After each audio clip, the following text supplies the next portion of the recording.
नमस्कार मित्रों, मैं प्रियंका स्वागत करती हूँ आप सभी का आपके अपने YouTube channel smart study classes 77 पर।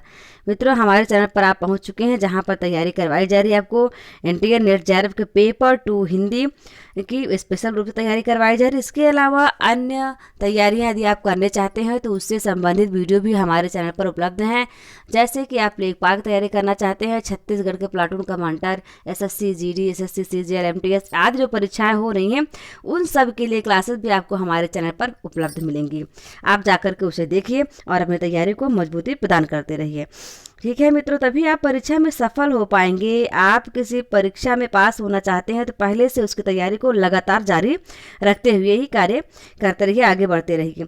हम देखेंगे आज की जो हमारी क्लास होने वाली है यह पेपर 2 के अंतर्गत यूनिट 3 में शामिल है। यूनिट 3 है काव्य शास्त्र का। काव्य शास्त्र के क्रम में हम लोग पहुंच चुके हैं काव्य संप्रदाय पर, और काव्य संप्रदाय में आज का जो संप्रदाय है वो वरस संप्रदाय है। इसके पहले अलंकार संप्रदाय का वीडियो भी अपलोड हो चुका है, आप जाके देखिए, बहुत ही इम्पोर्टेंट है ये आपके लिए। काव्य शास्त्र बहुत महत्वपूर्ण रोल अदा करता है आपकी परीक्षा में, तो उसे बहुत अच्छे तरीके से हम लोग पढ़ाई करेंगे। चलिए पढ़ते हैं हम। जब लगन और मेहनत लेगी सफलता का आकार, तब होगा हिंदी से नेट जेआरएफ का सपना साकार। वाकई बहुत अच्छी लाइन है ये, आप इसे सार्थक बनाइए। और देखेंगे हम भरत मुनि ने कैसे स्थापित किया रस संप्रदाय, उसके बारे में जानेंगे। भरत मुनि ने क्या क्या किया है रस संप्रदाय के लिए, और कैसे वो कहलाते हैं रस संप्रदाय के प्रवर्तक। रस संप्रदाय के सिद्धांत देखेंगे हम। रस सिद्धांत यद्यपि भारतीय काव्यशास्त्र प्राचीनतम सिद्धांत है, तथापि इसे व्यापक प्रतिष्ठा बाद में प्राप्त हुई। रस शब्द भारतीय संस्कृति और साहित्य के चरम विकास से संबंधित है। भारतीय जीवन के विभिन्न क्षेत्रों में रस शब्द का प्रयोग सर्वोत्कृष्ट तत्व के लिए होता है। किसके लिए होता है? सर्वोत्कृष्ट तत्व के लिए। रस सिद्धांत के मूल प्रवर्तक आचार्य भरत मुनि 200 ईसा पूर्व जिनका जन्मकाल था वो माने जाते हैं। उन्होंने अपने ग्रंथ नाट्यशास्त्र में रस के विभिन्न अवयवों का विवेचन किया तथा सूत्र दिया। सूत्र देखिए उनका, यह सूत्र बहुत परीक्षा में पूछा जा चुका है, लगभग किसी न किसी परीक्षा में हर वर्ष पूछा जाता रहता है। विभावानुभाव व्यभिचारी संयोगादरस निष्पत्ति, अर्थात विभाव अनुभाव व्यभिचारी भाव के संयोग से रस की निष्पत्ति होती है। और रस कितने होते हैं आप उसको जानते हैं, लेकिन फिलहाल भरत मुनि जी ने 8 रस ही माने थे। हाँ मित्रों, रस यहाँ हम नहीं पढ़ेंगे, हम केवल संप्रदाय पढ़ रहे हैं। यहाँ पर संप्रदाय के बारे में जानते हैं। अब हम देखेंगे कि रस निष्पत्ति विषय विभिन्न आचार्यों के क्या क्या मत रहे हैं। भरत मुनि के रस सूत्र में आए संयोग एवं निष्पत्ति शब्द की व्याख्या जिन 4 आचार्यों ने की है उन्हें रस सूत्र का व्याख्याता आचार्य कहा जाता है, जो निम्न है। भट्ट लोलट, आचार्य शंकुक, भट्ट नायक और आचार्य अभिनय गुप्त, इन चारों ने इसकी व्याख्या की है। भट्ट लोलट का मत देखेंगे हम क्या है, उत्पत्तिवाद, जिसे कि आरोपवाद कहा जाता है, यह इनका मत रहा है। इनके अनुसार निष्पत्ति का अर्थ है उत्पत्ति तथा संयोग का अर्थ है उत्पाद्य उत्पादक, गम्य गमक एवं पोष्य पोषक संबंध। आचार्य शंकुक का मत जो था वह अनुमितिवाद कहलाता है। इन्होंने चित्र तुरंग न्याय के आधार पर रस निष्पत्ति की व्याख्या की। जैसे चित्र में बने तुरंग अर्थात कि घोड़े का पर्यायवाची है तुरंग, तो घोड़े को देखकर हम उसे घोड़ा मान लेते हैं। उसी प्रकार दर्शक नट में राम आदि को देख करके महसूस करता है कि वास्तव में ये वही है। अब हम देखेंगे भट्ट नायक के मत को, जिसे भुक्तिवाद कहा जाता है। इन मतों को आपको याद करना होगा, आपसे मत भी पूछा जाता है। जैसे पूछेगा भट्ट नायक का मत क्या है तो आप बताएंगे भुक्तिवाद। भट्ट भुक्ति मैच कर रहा है, भट्ट भुक्ति, इसे आप याद करते चलिए, भूलना नहीं है आपको, ठीक है। और इनका रस निष्पत्ति में सबसे बड़ा योगदान साधारणीकरण सिद्धांत का है। भावगत व्यापार को साधारणीकरण कहते हैं। इनके अनुसार संयोग का अर्थ है भोज्य भोजक संबंध तथा निष्पत्ति का अर्थ है भुक्ति। आचार्य अभिनवगुप्त का मत हम देखेंगे। इनका अभिनवगुप्त का जो मत है वह कहलाता है अभिव्यक्तिवाद। अब देखिए इसे भी आप बड़े आसानी से याद कर सकते हैं, अभिनवगुप्त अभिव्यक्तिवाद, है ना। आप भूलेंगे तो नहीं, बिल्कुल इसे नहीं भूलेंगे। वे रस को व्यंजना का व्यापार मानते हैं। जैसे जल के छींटे देने से मिट्टी में व्याप्त गंध व्यक्त हो जाती है, उसी प्रकार सहृदय में वासना रूप से निरंतर विद्यमान भाव विभावादि के संयोग से अव्यक्त हो जाते हैं। पंडित राज जगन्नाथ ने काव्य रस को आत्मानंद माना है। इसके लिए उन्होंने श्रुति का उदाहरण दिया है कि आत्मा आनंद स्वरूप है, रस को पाकर ही वह आनंद स्वरूप होता है। अब देखिए सूत्र क्या है इनका, अस्त्यत्राति रसो वैसः रसवे वायम लब्ध्वानंदी भवति इत्यादि श्रुति। काव्य मीमांसा के प्रणेता राजशेखर ने काव्य पुरुष की कल्पना में उसके आद्योपांत सभी अंगों का वर्णन करते हुए रस को काव्य की आत्मा स्वीकार किया है। ये देखिए, रस को काव्य की आत्मा इन्होंने मान लिया राजशेखर जी ने। आचार्य रुद्रट ने भी रस को काव्य की आत्मा स्वीकार किया।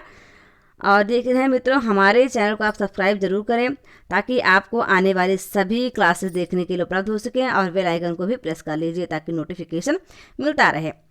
अग्नि पुराणकार ने वाग वैदग्ध्य प्रधाने अस्ति रस एवात्र जीवितम कहकर तथा अलंकारवादी शेखर ने अलंकारस्तु शोभाया रस आत्मा परम मना कहकर रस को ही काव्यात्मा बताया है। इस प्रकार कहा जा सकता है कि भारतीय काव्यशास्त्र में प्रायः सभी आचार्यों ने रस की महत्ता स्वीकार की है। रस ही काव्य समीक्षा का आधार बना हुआ है। बहुत ही इंपॉर्टेंट है यह। रस की महत्ता अपने आप में बड़ी व्यापक है। रस ही जीवन का सार है। मानव जीवन से संबंधित जितने भी क्रियाकलाप हैं उनके मूल में रस भावना ही कार्य करता है। उपरोक्त सभी व्याख्याकारों की आचार्य भरत के रस सूत्र वाक्य संबंधी व्याख्याओं का अध्ययन करने के पश्चात कहा जा सकता है कि अभिनवगुप्त का अभिव्यक्तिवाद अपने आप में पूर्ण एवं सर्वश्रेष्ठ है। यह सिद्धांत जितना अधिक वैज्ञानिक एवं ग्राह्य है उतना अन्य व्याख्याकारों का नहीं। अव्यक्तवाद के अतिरिक्त अन्य सभी वाद अपने आप में अपूर्ण हैं। यथा भट्ट लोलट ने अनुकार्य में रस की उत्पत्ति मानी है। उन्होंने सामाजिक का स्थान उपेक्षित रखा, जबकि रस की अभिव्यक्ति सामाजिक में ही होती है। सामाजिक का मतलब होता है जन सामान्य, जैसे हम लोग हो गए, कोई नाटक हो रहा है उसे देखने वाला कौन हो गए, दर्शक हो गए ना, तो उन्हीं को सामाजिक कहा जाता है काव्य की भाषा में। आचार्य शंकुक ने अनुमान यानी अनुमति के आधार पर सामाजिकों में रसानुभूति का प्रतिपादन किया, जबकि अनुमान प्रत्यक्ष नहीं बल्कि परोक्ष ज्ञान होता है। वैसे भी अनुमान बुद्धि का विषय है, हृदय का नहीं, जबकि रसानुभूति हृदय का विषय है। अतः यह मत भी अपूर्ण सा है। ठीक इसी तरह भट्ट नायक ने भी जो दो व्यापार भावकत्व एवं भोजकत्व की चर्चा की है वे शास्त्र सम्मत नहीं है। अंततः अभिनवगुप्त का मत ही समग्र में श्रेष्ठ कहा जा सकता है, क्योंकि उन्होंने अव्यक्तिवाद द्वारा समस्या का समाधान प्रस्तुत किया। उन्होंने रस के एकांत सहृदय निष्ठ रूप की प्रतिष्ठा की तथा सामाजिक के हृदय स्थित वासनात्मक रति आदि स्थायी भावों से रस की निष्पत्ति स्वीकार की। परवर्ती काव्य शास्त्रियों ने अपना अपना मन प्रस्तुत करने का प्रयास करते हुए भी अभिनवगुप्त के मत का सहर्ष समर्थन भी किया है। साधारणीकरण के संबंध में विभिन्न आचार्यों ने अपने मतों का प्रतिपादन किया है। साधारणीकरण सिद्धांत प्रतिष्ठित रस सिद्धांत का मेरुदंड है। रस को काव्य की आत्मा के रूप में माना गया है। काव्य में व्यक्त भावों का आस्वादन साधारणता सहृदयों द्वारा किया जाता है। साधारणीकरण का बीज हमें भरत कृत नाट्य शास्त्र में ही प्राप्त हो जाता है। भरत मुनि ने लिखा है कि एभश्च सामान्य गुण योगेन रसः निष्पद्यते, अर्थात कब यह नाटककार रति आदि भावों को इस रूप में व्यक्त करता है कि वे सामान्य अनुभूति के विषय बन जाते हैं। साधारणीकरण का शाब्दिक अर्थ होता है असाधारण से सामान्य होना या साधारण होना। वास्तव में साधारणीकरण वह सामान्यकृत अनुभव है जो वस्तु काल एवं स्थान की सीमा से परे होकर सामान्य भाव भूमि में समाहित होता है। आचार्य भट्ट नायक के अनुसार विभावादि का साधारणीकरण होता है। फलतः शकुंतलादि शकुंतला जो थी आदि का आलम्बन उद्यान आदि यानी उद्यान पर वहां पर उनको देख करके प्रेम प्रभावी होता है। उद्दीपन आलिंगन आदि, उद्दीपन क्या होता है, उद्दीपन की क्रिया आलिंगन से हुई थी। अनुभाव तथा संग का हर्ष आदि संचारी भाव अपने विशिष्ट स्वरूप का परित्याग कर सामान्य या साधारणीकरण रूप में होते हैं। मित्रों, जब हम रस को पढ़ेंगे, सभी रसों को, श्रृंगार रस, करुण रस, वीर रस, रौद्र रस, इन सभी रसों को पढ़ेंगे तो हम ये सारे आलम्बन उद्दीपन ये सभी अनुभाव संचारी भाव सब कुछ जानेंगे अच्छे तरीके से। अभी हम सिर्फ इनके विचार देख रहे हैं, ठीक है। विभावादि का साधारणीकरण भावकत्व व्यापार से होता है। अभिनवगुप्त के विचार तस्या च यो, देखिए एक सूत्र है, श्लोक है, श्लोक याद करिए उसको। तस्या चयो मृगमोत, तस्या चयो मृगपोद कादिर्भाति तस्य विशेष रूपत्वाभावाद भीत इति त्रासक कश्य पारमार्थिकत्वाद भैवमेव पर देश कालाद्य नागलिंगितम। यह इनका श्लोक है अभिनवगुप्त के विचार का। अर्थात काव्य की उस प्रतीति में जो मृग शावक आदि भासता है उसके विशेष रूप न होने से यह भीत है। यह ज्ञान तथा त्रासक यानी दुष्यंत आदि के वास्तविक न होने से भय ही देश काल से पूर्णतः असंबद्ध रूप में प्रतीत होता है। डॉक्टर गुलाब राय अभिनव गुप्त के साधारणीकरण का अर्थ संबंधों का साधारणीकरण मानते हैं। आचार्य मम्मट के विचार देखेंगे हम। मम्मट ने ममत्व और परत्व के संबंध से स्वतंत्र होने की प्रक्रिया को साधारणीकरण माना है। काव्य प्रकाश में इन्होंने लिखा है कि साधारणीकरण से पूर्व ममत्व और परत्व के भाव साधारणीकृत होकर व्यक्ति संबंधों और इतिहास संबंधों को पूरी तरह से अस्वीकार कर देते हैं। तभी साधारणता के कारण प्रतिमान रस के व्यक्ति होती है। आचार्य केशव प्रसाद मिश्र के विचार देखिए। इन्होंने क्या लिखा? सहृदय की चेतना का साधारणीकरण रसास्वादन की आधारभूत क्रिया है। चित्त की एकांतता और साधारणीकृत हो जाने के बाद प्रमाता को सभी कुछ साधारण प्रतीत होने लगता है। प्रमाता यानी जो देख रहा है, महसूस कर रहा है। आचार्य रामचंद्र शुक्ल के विचार हम देखेंगे। साधारणीकरण का विचार यह है कि पाठक या श्रोता के मन में जो व्यक्ति विशेष या वस्तु विशेष आती है, वह जैसे काव्य में वर्णित आश्रय के भाव का आलंबन होती है, वैसे ही सब सहृदयों या श्रोताओं के भाव का आलंबन हो जाती है। डॉक्टर नागेंद्र के विचार। साधारणीकरण का अर्थ है कवि की अनुभूति का साधारणीकरण। कवि अपनी अनुभूति के साथ रस भी सहृदय के पास भेजता है, अतः रस की स्थिति सहृदय के हृदय में मानना अनिवार्य है। ये देखिए, व्याकरण का जो इतना भी प्रैक्टिस सेट है, 20 प्रैक्टिस सेट हमारे चैनल पर उपलब्ध हैं। आप जाकर के उसे देखिए। 21वां भी बहुत जल्द अपलोड हो रहा है आपके लिए, और इस तरह के हम अनगिनत प्रैक्टिस सेट लेकर आते रहेंगे, जो आपकी विभिन्न परीक्षाओं के लिए उपयोगी होते रहेंगे। मनुष्य सदैव चिंतनशील रहता है। वह प्रतिदिन कुछ नवीन चिंतन करता हुआ कोई एक नया अवलंब प्राप्त करना चाहता है। साधारणीकरण सहृदय सामाजिक के लिए ही नहीं, बल्कि कवि या साहित्यकार के लिए विशेष महत्वपूर्ण है, जिन्हें हम निम्न बिंदुओं के माध्यम से समझ सकते हैं। साधारणीकरण का महत्व देखेंगे तो सबसे पहला हम देखेंगे सहनशीलता। जब व्यक्ति काव्य अथवा साहित्य का अवलंब ग्रहण करता है तो काव्य के पात्र विशेष के साथ स्वयं को जोड़कर अपनी भावनाओं को सामाजिकृत कर लेता है, तब स्थिति साधारणीकरण की हो जाती है। जैसे हम देख रहे हैं रामचरितमानस, क्या रामलीला हम देख रहे हैं। रामलीला हम देखेंगे कि राम दुखी हैं तो हम खुद भी दुख में महसूस होने लगते हैं। जब देखेंगे वो सुख में हैं तो उनका सुख हमें भी महसूस होने लगता है। यानी कभी कभी आप देखते हैं कोई फिल्म देख रहे हैं, आंखों से आंसू की धारा बहने लगती है। यदि कोई हंसी की बात आ जाती है तो उसमें आदमी जोर से अट्टहास करने लगता है, हंसने लगता है। इसका मतलब क्या हुआ कि वह जो है उस परिस्थिति में खुद को ही महसूस कर रहा है, वह उस चीज़ का साधारणीकरण हो जा रहा है। तो यही इसका अर्थ रहा। अब श्रृंगारिक परिष्करण। मानव सुंदरता का प्रेमी एवं उपासक है। सुंदरता के प्रति जिज्ञासु रहना उसका स्वभाव है। साहित्य या काव्य के पठन पाठन से साधारणीकरण की स्थिति में उसकी प्रेम भावना या वासना आदर्शमय हो, सात्विक हो जाती है।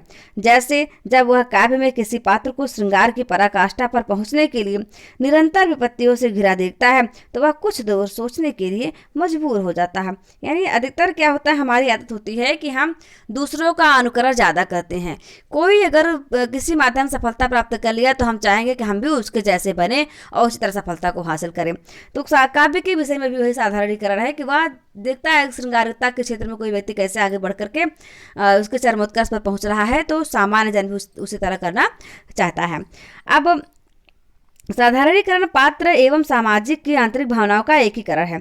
इसलिए जब वह पात्र विशेष को विपत्ति या संघर्ष में देखता है तो उसका मन मस्तिष्क संभल जाता है और वह अपने कलुषित श्रृंगारिक भावना को आदर्श प्रेम का रूप देने के लिए बाध्य हो जाता है।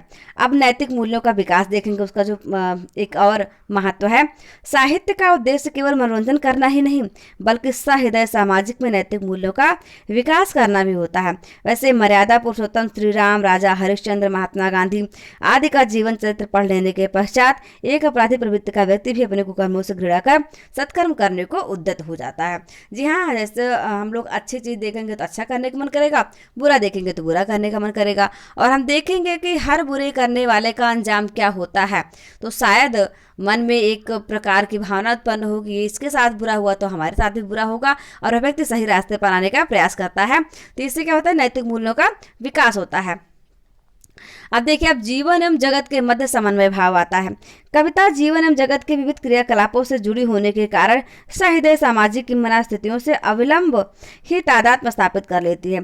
फलतः सामाजिक के समक्ष जीवन एवं जगत का शाम में वैशा में पूर्ण काल्पनिक चित्र उपस्थित हो जाता है और वह उन रहस्यों को समझकर उनसे सामंजस्य स्थापित करने का प्रयास करता है।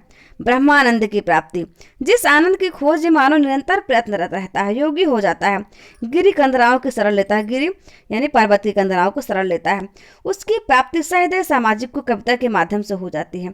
इस तरह ब्रह्मानंद या ईश्वर की प्राप्ति का एक सबल माध्यम कविता है। अतः यह कहा जा सकता है कि साधारणीकरण मानव हृदय की वह परिवर्तित अवस्था है जिसमें वह अयम निजाह परो वेति या स्वार्थ के भाव से ऊपर वसुधैव कुटुंबकम की भावना से भावित हो उठता है। मित्रों, इसका मतलब यह हुआ जैसे अभी आप कोई दुखी है और आप दुखपूर्ण गाना सुनते हैं तो उससे आपका दुख और बढ़ जाता है, और आप खुशी हैं तो आप अच्छे गाने सुनेंगे तो उससे आपकी खुशी और बढ़ जाती है। ये क्या हो रहा है, कविता या गानों के साथ ही तो आपको तादाद में स्थापित हो पा रहा है। आप अपनी खुशी को अनुभूत कर रहे हैं, अपने दुख को अनुभूत कर रहे हैं। ये सब कविता की विशेषताएं हैं। और मित्रों, अब की बार जो हमारा प्रयास अब की बार हिंदी से नेट जेआरएफ पार। आप ही यदि पाल रखे नेट जेआरएफ का सपना तो जुड़ी जाइए आज ही हमारे साथ। और मैंने आपको बता दिया पूरा का पूरा सिलेबस जो है इस बार तो फ्री ही रहेगा, अगली बार हो सकता है पेड हो जाए, तो आप लोग जरूर इस मौके का फायदा उठाएं। और हमने ये संकल्प कर लिया है कि हम पूरा पाठ्यक्रम करवाएंगे यूट्यूब पर, वो भी फ्री में, इसलिए आप जरूर हमारे साथ जुड़े। और क्लास को देखने के लिए धन्यवाद। मिलते हैं फिर आपसे अगले क्लास में। इसके बाद की जो क्लास होगी वह रीति संप्रदाय की होगी और बहुत ही शानदार जानदार धमाकेदार क्लास होने वाली है आपको। चलिए मिलते हैं, आपके से फिर मिलते हैं अगली क्लास में। तब तक के लिए नमस्कार, धन्यवाद, जय हिंद, जय भारत।